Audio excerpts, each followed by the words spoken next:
Picture a digital timer, counting down on a stark white computer screen. 60 seconds. 59. 58. Oh, man, just hearing that kind of stresses me out a little bit. Right. I mean, you were sitting there in a sterile testing center. The cognitive load is just immense. And your entire career trajectory, it might hinge on whether you understand the nuanced difference between two incredibly complex pieces of virtual infrastructure. Yeah, and you know the material. Or, well, at least you think you do. Exactly. But the clock is actively eroding your confidence. The options in front of you, they all look remarkably similar. You're basically experiencing the psychological warfare of modern IT certification testing. It really is a profoundly isolating and high-stakes environment. And it's deliberately engineered that way to separate surface-level familiarity from true instinctual expertise. And mastering that environment, well, it requires an entirely different kind of preparation. So welcome to the Deep Dive. Glad to be here. Our mission for you today is to unpack a highly specific, honestly pretty intriguing document sourced directly from AWS. It's titled Cloud Practitioner Deep Dive, the Mock Exam Session. Which, on its surface, sounds like just a standard blueprint for preparing for the CLF-C02 exam. Yeah, exactly. But we are going to explore what this source material reveals when you look at it not just as, like, a list of study instructions, but as a philosophical guide to mastering cloud knowledge. Right, because it goes way deeper than just memorization. It really does. We're going to analyze its remarkably strict structure, decode its core focus areas, and examine a totally unique psychological approach to learning that it basically demands. And this is incredibly relevant for you, the listener, whether you're actively pursuing your cloud practitioner certification, or if you simply want to understand how the most dense, complex information in the modern era is best absorbed, and retained and tested. Because this blueprint pushes far, far beyond the traditional concept of rote memorization. It really throws the old textbook out the window. Okay, let's unpack this rigid architecture first. When you open this source document, the very first thing that strikes you is the absolute lack of flexibility. It is extremely rigid. Right. I mean, we generally think of study sessions as fluid. Yeah. You review some flashcards, you read a few chapters, maybe you take a practice quiz until you feel, tired. Yeah, you pace yourself based on how you feel. But this document dictates a completely different reality. It mandates exactly 15 multiple choice questions. It sets a precise target duration of exactly 15 minutes. No more, no less. Right. And it even dictates the exact opening phrase that must be spoken aloud to initiate the session. You have to actually say, "Welcome to the deep dive." It establishes this tightly controlled parameter with zero room for structural improvisation. You can't just wing it. I gotta say, I have to push back on the strictness of that, or at least question the utility of it, right? How so? Well, if the ultimate goal is to comprehend deeply complex cloud architecture, like how global data centers communicate, how virtual networks are secured, wrapping it in this hyper-rigid straitjacket, it seems counterintuitive to me. It does feel a bit stifling at first glance. Yeah, it feels less like an academic study guide and more like a theatrical script. Or actually perhaps a rapid-fire sports drill. Oh, that's a good comparison. Like a basketball coach forcing a player to execute exactly 15 free throws in 15 minutes. And if they miss the starting whistle, the whole drill is scrapped. Yeah. I mean, why enforce such absolute rigid control over a mock exam down to the opening words and the 1 minute per question rhythm? Yeah. If we connect this to the bigger picture, that extreme rigidity isn't about stifling the learning process. It's actually about systematically simulating the cognitive load of the actual exam environment. Okay, so making it feel as stressful as the real thing. Precisely. The 15-minute, 15-question structure is deliberately designed to train the practitioner's internal clock. Oh, I see. So the goal is to develop an internal metronome, to physically feel what 1 minute of processing time feels like before the anxiety of the real test even sets in. Exactly. When you sit for an industry-standard certification like the CLF-C02, time is arguably a heavier burden than the subject matter itself. Because you're just staring at the clock ticking down. Right. The exam features a massive volume of scenarios to process. If a candidate ponders a single architectural problem for, say, 4 or 5 minutes, they might arrive at the technically correct answer. But they've burned way too much time. Yes, they have effectively doomed their chances of completing the overall exam. So this blueprint forces instinctual recall. It mirrors the high-pressure reality where hesitation fundamentally compromises your score. So by enforcing that 1 minute cadence in practice, you are conditioning the brain to synthesize data, commit to a decision, and ruthlessly move forward without any lingering doubt. You have to be ruthless. And that mandated opening phrase you mentioned, welcome to the deep dive. Yeah, what is the deal with that? It feels so arbitrary. It actually acts as a cognitive trigger. It's the starting gun. It signals the brain to abandon casual thinking and instantly shift into that high-speed recall mode. Oh, wow.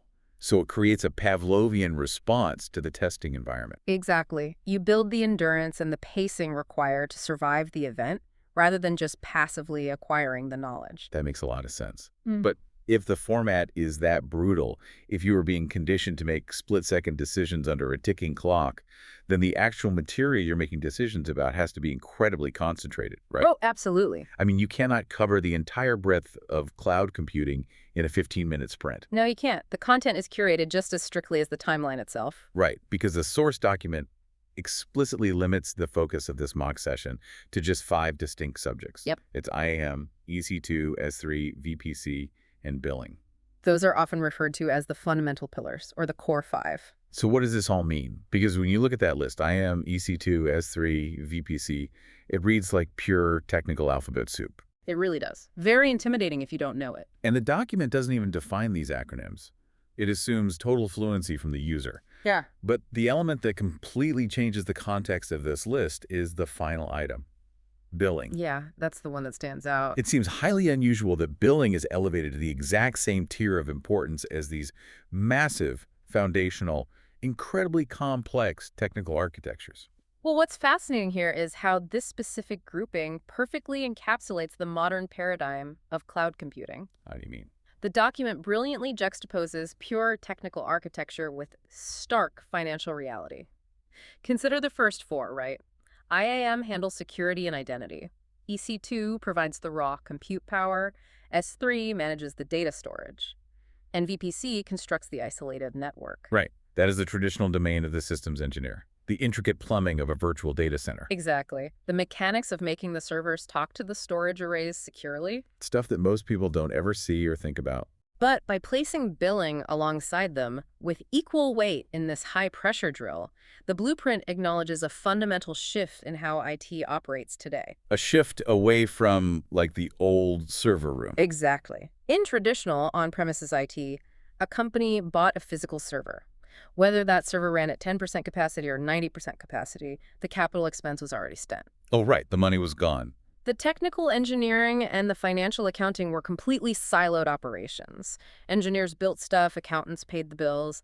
But in the cloud, your architectural choices generate immediate, ongoing financial consequences. Because the meter is always running based on consumption. Architecture basically is finance in the cloud. It is the ultimate differentiator of the cloud environment. If an engineer designs a highly available system using multiple EC2 instances across different regions, they have solved a technical problem, yes. But they've also multiplied the hourly cost by a lot. Dramatically. If they select the wrong storage tier in S3 for data that is rarely accessed, the monthly invoice will inflate unnecessarily. So the blueprint is effectively drawing a line in the sand. It asserts that you cannot claim mastery as a cloud practitioner if you only understand how to provision resources. Right. You must possess the fluency to understand the exact economic impact of that provisioning. Proving cloud mastery is inextricably linked to managing the economics of technical decisions. The inclusion of billing in this hyper-condensed session elevates financial fluency to a core engineering skill. That anchors abstract computer science firmly into real-world business value, which is super practical. Very much so. Okay, so we have the internal clock ticking down a strict 15 minutes, and we are heavily focused on the interplay between the technical Big Five and their financial costs. But the document provides a highly specific, meticulous methodology for navigating the questions themselves, too. Yeah, it doesn't just let you answer and move on. No, it outlines a post-question procedure that fundamentally alters the way a study session operates. You're talking about the requirement to pause and reflect. Exactly. It dictates that after every single question, there must be a deliberate pause. And during this pause, the user cannot simply reveal the correct answer and move on to the next one. Which is what everyone instinctively wants to do. Right. You just want to know, did I get it right? Yes. Okay, next. Yeah. But the blueprint mandates that you must explicitly explain why the wrong answers are, quote, traps. The introduction of that specific word traps, it completely recontextualizes the entire exercise. Here's where it gets really interesting, because thinking of incorrect multiple choice options as traps rather than just wrong answers suggests an element of, like, hostile design. Hostile design, I like that. It reminded me of a bomb disposal expert. I mean, if you are disarming an explosive device, knowing that the red wire is the correct one to cut is only a fraction of the necessary knowledge. You're right, because if you mess up, boom. Exactly. You also have to study the blue wire, the green wire, and the yellow wire. You have to understand that the blue wire was placed there specifically as a decoy to trigger the device if you apply the wrong logic. That's a perfect analogy. Right. Learning the correct path is insufficient. You must study the decoys to understand exactly how the designer intended to fool you. This raises an important question about the fundamental psychology of standardized certification testing. Yeah. Why do those decoys even exist, and how are they engineered? Well, the document acknowledges that multiple choice questions at this level are not merely assessments of factual recall. They are deep psychological exercises. Test makers actively design plausible-sounding traps to lure in the underprepared candidate. I imagine they prey on familiarity, right? They do, heavily. Like if they ask a question about the most cost-effective way to run a small piece of code once a week, they won't make the wrong answers completely unrelated concepts like a database or a firewall. No, they will use highly relevant distractors. So Mhm. in your scenario, the correct answer might be AWS Lambda, which is a serverless function where you only pay for the exact milliseconds the code runs. Right. Highly cost-effective for once-a-week jobs. Exactly. But a perfectly engineered trap for that question would be an EC2 instance. EC2 is a deeply familiar compute service. A candidate who only possesses a surface-level understanding will see run code, instantly recognize EC2, and select it. Ah, but they miss the financial context, because the Yeah. EC2 instance would sit idle for the rest of the week, generating continuous billing charges, making it the wrong answer economically. Bingo. The trap basically leverages the candidate's partial knowledge against them. Yes. The test designer is actively verifying that your knowledge is robust enough to withstand deception. They might use a distractor that places a valid service in the wrong use case, or they might invent a feature name that sounds logically consistent with AWS naming conventions but does not actually exist. Sneaky. Very. So when this blueprint mandates that you pause and explain the traps, it is forcing you to reverse engineer the test maker's intent. So you transition from being the prey, nervously hoping to spot the right answer, to being the predator actively hunting for the deception. Exactly. You take control. You are dissecting the anatomy of the trap so that when a similar decoy appears on the real exam, your brain recognizes the architectural pattern of the trick. You can look at that EC2 option and say, I see the snare. You are tempting me with a familiar compute service, but the billing constraints of this scenario render it a decoy. And the cognitive friction created during that mandatory pause deepens memory retention significantly more than merely skimming a page to confirm you selected option C. It forces you to engage.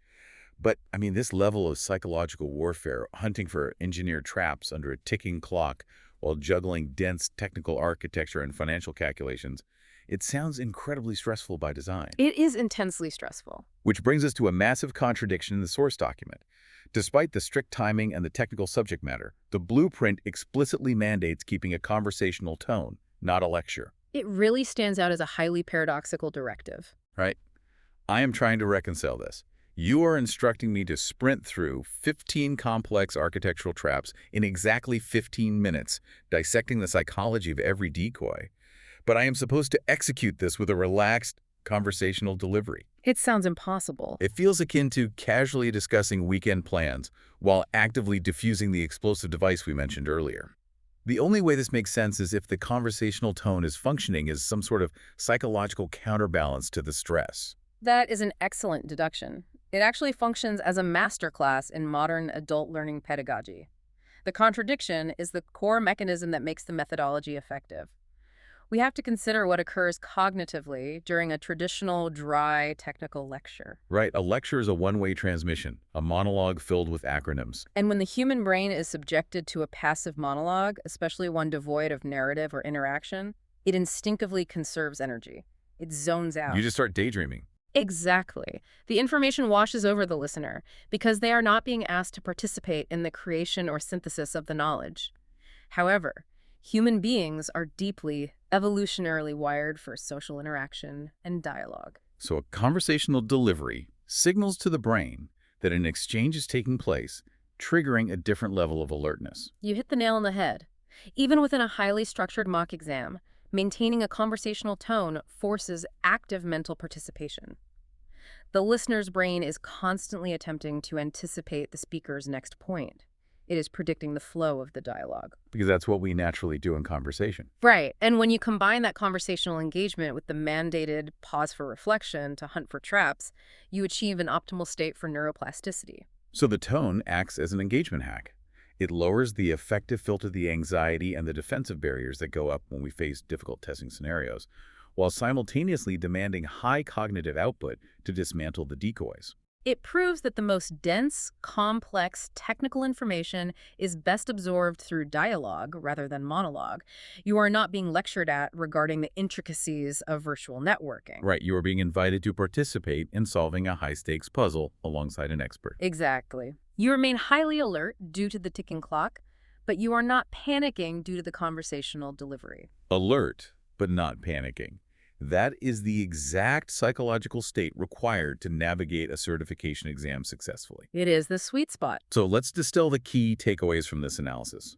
We have examined the CLF-C02 mock exam blueprint, and it is evident that it is far more sophisticated than a simple checklist of tasks. Definitely. It is a meticulously timed exercise deploying a strict 15-question, 15-minute structure to forge instinctual recall and calibrate the practitioner's internal clock against the pressure of the testing environment. And it severely limits its focus to the Big Five IAM, EC2, S3, VPC, and billing, cementing the reality that true cloud mastery requires an equal understanding of technical architecture and its subsequent financial consequences. Yes.